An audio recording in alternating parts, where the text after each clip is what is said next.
유튜브로 읽는 박정희 전기 9권 총 들고 건설하며 보람에 산다. 이상하게 끝나는 간첩사건.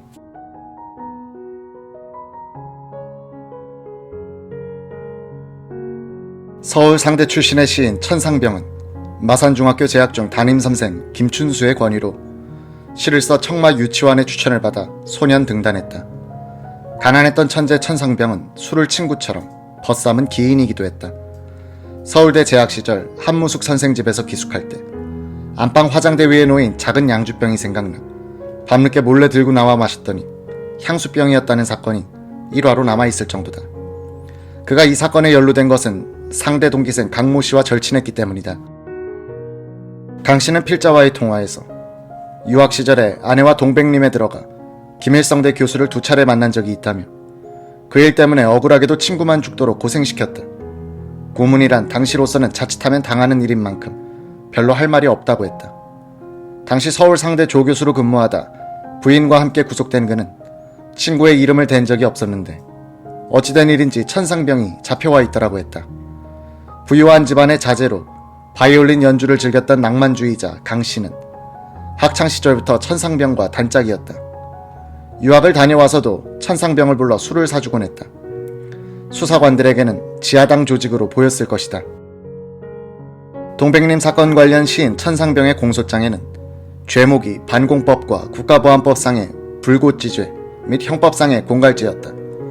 천상병은 6개월간 옥고를 치른 후 석방됐지만 행리어 병자가 되어 떠돌다가 세상 모르게 청량리 국립정신병원에 강제 입원돼 있었다. 모누들은 그가 죽었다고 생각하고 60여 편의 유작시를 모아 유고시집 3를 출간했다. 살아있는 사람을 두고 유고시집이 나온 해프닝이 벌어진 것이다. 책이 나온 뒤 비로소 병원으로부터 연락을 받고 친구들이 달려가 보니 천상병은 침대에 걸터앉아 아이같이 천진난만한 웃음으로 친구들을 맞았다. 그의 다리 사이에는 소변을 가리지 못해 커다란 기저귀가 채워져 있었다.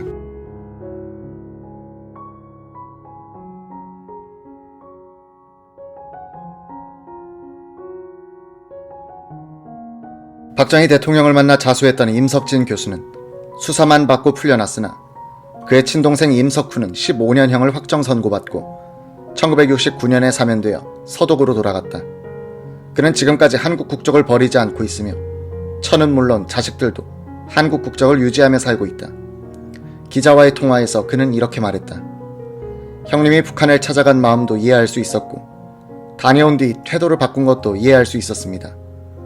그 와중에 제가 북한에 연루된 것에 대해 원망해 본 적이 없습니다. 저를 문초했던 수사관들은 지식인들의 속성을 몰라 막무가내로 다뤘던 게 사실입니다.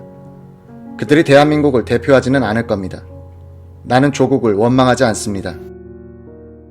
동백림 사건에서 등장한 혐의자 윤희상과 이응로는 각각 독일과 프랑스에서 부와 명예를 누리며 살아갔지만 이들은 한국에 대해 냉정한 만큼 북한에 우호적이었다.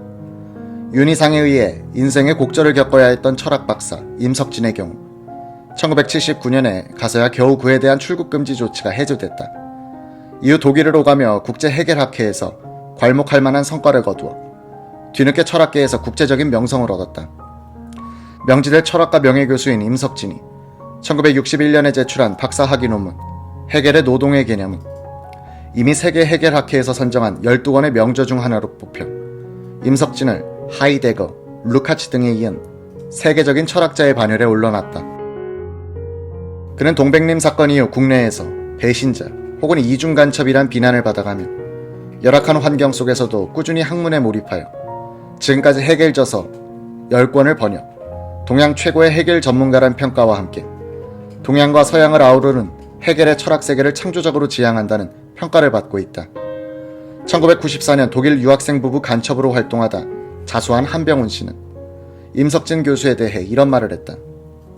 우리 사회가 무려 30년 이상 임석진 같은 학자를 깔아뭉개고 윤희상, 송모 같은 이들을 영웅시하게 됐습니다. 임 교수야말로 세계적인 석학임에도 국내에서 그가 운영하는 해결학회에 지원하는 재벌 기업은 하나도 없습니다. 요새 말로 왕따를 당하면서 홀로 꿋꿋하게 학문에 정진하여 해겔의 본고장에서까지 머리를 숙이지만 우리는 아직도 그를 보는 눈이 멀었습니다. 누가 우리의 눈을 멀게 했단 말입니까? 1967년 5월 17일 임석진 교수의 자수로 시작된 동백림 사건은 1970년 12월 25일 크리스마스 특사로 모든 혐의자가 풀려남으로써 공식적으로는 종결된 사건이었다. 내용 면에서는 북한 대남 공작 기간의 전술적 변화에 한국 정보 수사기관이 재래식 간첩 수사 기법으로 대응하다 본질을 놓쳐버린 사건이었다. 그 결과 정치적으로 국내 지식인 그룹을 반정부 성향으로 전환시킨 계기가 됐고, 박정희 사후까지 한국 사회 깊숙이 북한의 지하당 공작이 개입하게 되는 여지를 남겨놨다.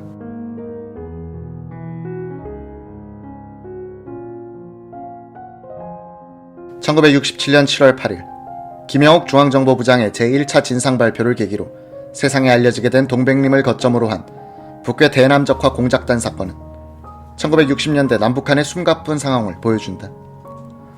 유럽의 한인 교포 및 유학생을 포함한 관련자 194명 중 107명을 구속, 수사 발표를 하기도 전에 서독과 프랑스 정부로부터 주권 침해라는 항의를 받기 시작했다. 중앙정보부에 의한 혐의 대상자의 기만 유인과 강제 구인은 서방 언론에 의해 납치로 규정됐다. 서독 정부는 주한 서독 대사와 직원을 소환했고, 이어서 대한 차관을 취소하겠다고 통보하는 등 사건이 국제화되자 중앙정보부는 서둘러 수사를 종결했다. 1967년 11월 9일 시작한 공판은 1년 반이나 끌었고, 중앙정보부와 검찰도 자유롭지 못했다. 이 사건으로 사형을 선고받은 정규명, 정하룡과 무기징역형을 받은 조영수가 1970년 12월 25일 크리스마스 특별 사면을 받아 마지막으로 석방됨에 따라 3년 반 만에 관련 피의자가 형무소에 단 한 명도 남지 않게 되어버린 간첩 사건으로는 유례가 없는 이상한 사건이었다. 관련자 대부분이 지식인 계층으로 혐의도 다양했다. 난수표를 받아 보관해온 경우, 미립북하여 대남 공작 교육과 공작금을 받고 적극적으로 활동한 경우, 당시 국내 법상 입국할 수 없는 동베를린으로 몰래 들어가 북한 측 인사들과 접촉한 경우, 북한 측에 의해 주요 인사로 언급돼 소환 조사받은 경우, 혐의자가 허위 증언하여 억울하게 조사받은 경우, 혐의자와 가까운 친구라는 이유로 무고하게 조사받은 경우 등등. 이들 대부분이 실형 선고를 받고 형을 살다 석방됐지만, 일부는 사건 자체를 조작이라 주장하며 고문 수사를 규탄하고, 일부는 사태 전개 과정에 대한 침묵으로 일관해왔다. 이런 이유로 사건의 본질이 제대로 밝혀지지 않은 채 지금까지 논란이 되고 있다. 검찰 공소장에 따르면 북한은 1957년부터 공산권과 자유진영의 통행이 비교적 쉬운 동베를린에 거점을 두고 대남 공작 경험자 박일영을 동독대사에 임명했다는 것이다. 조선노동당 연락부에 대유럽 공장 총책인 이원찬을 상주시키고, 막대한 공작금을 동원하여 서유럽에 재학 중인 유학생 및 각계각층의 장기 체류자들에게 심리적인 공작을 시작했다는 것이다. 관련자들은 서신, 문물, 주민의 남북교류와 주한미군 철수 및 연방정부 수립, 평화통일이 불가능할 때 남침에 대비하는 각종 교육과 암호 해독 등 간첩 교육을 받았다고 했다. 이들 중 7명은 평양까지 다녀온 후 해외 유학생, 광부, 간호원 등의 명단을 입수해 평화통일방안 선전, 국내 민족주의 비교연구회와의 연계, 정계 등 각계 요인들의 포섭, 선거에서 혁신계 인사들 지지 등의 임무와 7만여 달러의 공작금 및 난수표를 받고 간첩 활동을 벌여왔다는 것이다. 동백림 사건과 관련된 중앙정보부의 발표는 1967년 7월 8일에 이어 11일에 2차, 12일에 3차, 13일에 4차, 14일에 5차, 15일에 6차, 17일에 7차 발표에 이르기까지 연일 신문에 대서특필됐고, 그때마다 주요 관련자의 혐의 내용이 상세하게 보도됐다. 사건 개요에 준하는 1차 발표에 이어 당시 서울대학교 학생서클인 민족주의 비교연구회가 6.8 부정선거 규탄 데모를 선동하고 있던 중 이 서클의 지도교수이던 황모 부교수가 피의자로 2차 때 발표됐으며, 3차 발표에서는 윤희상, 5차 발표에서는 농림차관을 지낸 주석균, 6차 발표에서는 이응로 화백이 관련 기사에 머리를 장식했다. 중앙정보부는 윤희상이 1958년 동백림의 북계 대사 박일영과 접선, 6.25 당시 월북한 고향 친구 최상간의 소식을 알아봤고, 동독주재 북계 공작원 이원찬 등과 접선하여 부인 이수자 등과 함께 1963년 4월 북한 평양에 도착, 3주간에 걸쳐 북괴 요인을 만나는 등 공작금 1,500달러를 받아 귀환했다고 발표했다.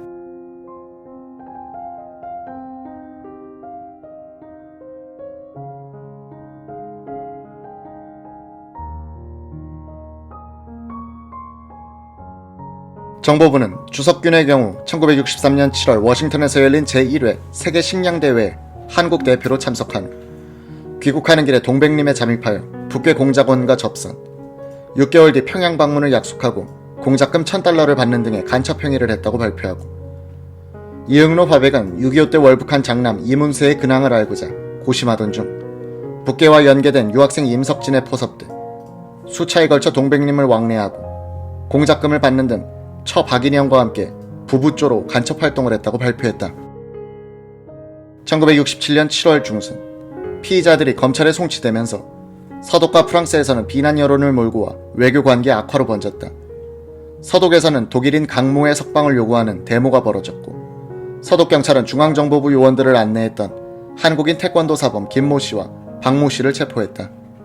7월 11일에는 서독 정부가 지난 6월 서독에서 17명의 한국 학생이 실종된 사건에 이어 한국과 서독 관계는 극도로 긴장되고 있다고 공식 표명한 뒤 13일에는 서독 본주재 한국대사관 직원 3명을 본국 소환하도록 한국 정부 측에 요구했다. 7월 21일에는 프랑스 정부도 한국 정부에 공식 항의했다. 이후 중앙정보부는 급히 수사를 마무리 짓고 사건을 검찰에 송치했다. 당시 중앙정보부 수사과장 이용택 씨는 워낙 피의자가 많았고 수사 인력은 한정된 데다가 20일 이상 구속 수사를 할 수 없었던 법적인 한계, 범행 현장이 외국이란 점 때문에 전체의 한 부분만을 파헤치다 그만둔 미완의 수사였다고 말했다.